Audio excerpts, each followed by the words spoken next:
Good morning and welcome to Bay Area Focus. I'm your host, Michelle Griego. Today we'll hear about chamber music recitals, youth tennis programs, and cutting-edge documentaries. But first, a nonprofit serving healthy meals to those in need. Simon Pitchford and Tyra Edwards will tell us all about Project Open Hand. Thanks for coming on the show. Thank you for having us. All right, so Project Open Hand, founded in 1985. Yes, we've just celebrated our 30th anniversary. We couldn't be prouder. Congratulations. Thank you. So it started as a way to get into it started as an organization serving the HIV/AIDS community. Yes. And then kind of shifted a little bit to the elderly. Yeah, well, so I think we're very much true to our core, which is really providing healthy, nutritious food for our most vulnerable neighbors. So our founder, Ruth Brinker, recognized in about 1985 that a number of her neighbors were dying of AIDS, but part of the reason that they were so sick was that they were malnourished and they were lacking healthy food. And that's how she started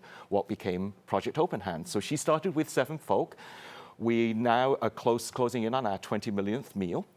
And really, about 17, 18 years ago, recognized that there are obviously many people in the Bay Area who are in need of healthy food, and that's when we started serving seniors.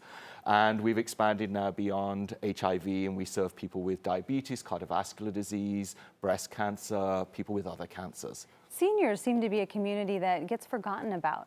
Yes, very much so. And as we know, there's a growing need of seniors in the city of San Francisco, growing at about 20%. We're all heading in that direction. Sure. So, and we serve what are called congregate meals. So we serve hot lunches at senior sites, about 15 sites around San Francisco.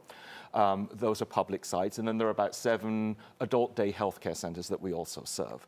And so seniors can go, they get to interact with other seniors. There are often other things happening around at the senior sites, bingo, yoga, other activities that really help with isolation and depression, things like that, as well as obviously, most importantly for Project Open Hand, is getting a healthy meal. Yeah, and the organization, Tyra, believes that everyone should have enough to eat, everyone. Yes, we do. We believe people who are critically ill should have access to nutritious, medically tailored meals. And so while our meals aren't income-based, anyone is eligible for our meals, I would say the majority of our clients fall below the federal poverty level. And so they really depend on our meal. And sometimes it can be the difference of them eating or, going hungry. There's a real need in the East Bay. Yes, there is. There's a tremendous need in the East Bay. We know that there are health disparities among communities of color. And I'm seeing firsthand in my community, the African American community, where needs are being unmet health-wise. And so I'm trying to get our food out to that community.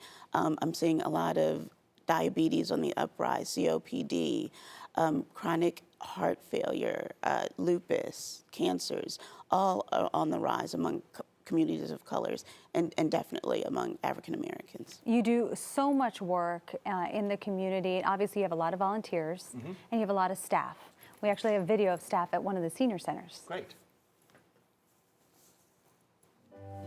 If nutritious meals delivered to people's homes are important for people with critical illness, it's just as important for seniors in this community to come together every day to have a healthy, nutritious meal. My name is Mary Cullen, and I'm a volunteer at the Senior Castro Center. I've been doing this for about 6 years. Seniors are often ignored in our society, and here we build a community of friends and support. People from diverse backgrounds get together and break bread together. I've seen changes in people's physical appearance as a result of eating nutritional meals. I'm part of a team, and we have a common goal, and that is to serve meals with love. I can't speak highly enough of the volunteers. They're good to us, they take good care of us, and they just very, very special. So who's cooking all of these meals? So all the meals are cooked at our main site on Polk Street. So we have an executive chef and a team of chefs. They put out about 2,500 meals every single day. Wow. 365 days a year. And this year you expect 1 million meals. Correct, yes. That's amazing. Yeah. That's a huge number. That's a lot of meals. And in addition to our staff, we have roughly 125 volunteers working every day, in the kitchen, in the grocery center, delivering food, getting it all out. People who just want to help. Yes. Absolutely. We could not do what we do without our wonderful volunteers. Tell me about the Food Equals Medicine pilot study. Yes, so this was an initiative we started about a year ago. It's a great collaboration between Project Open Hand and wonderful researchers at UCSF. So we are looking to show that it's not just important for people to get food when you're sick, but there are actually specific health outcomes that occur if you are eating healthily with a particular diagnosis.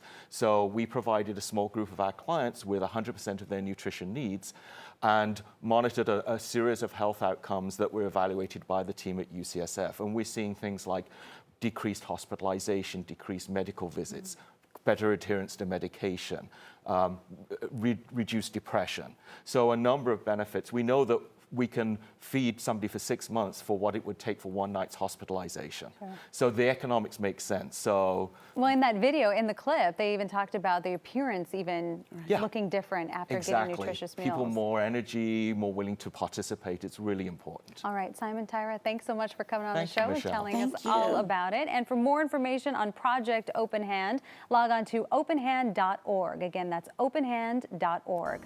Coming up, lively, low-cost concerts at the San Francisco Conservatory of Music.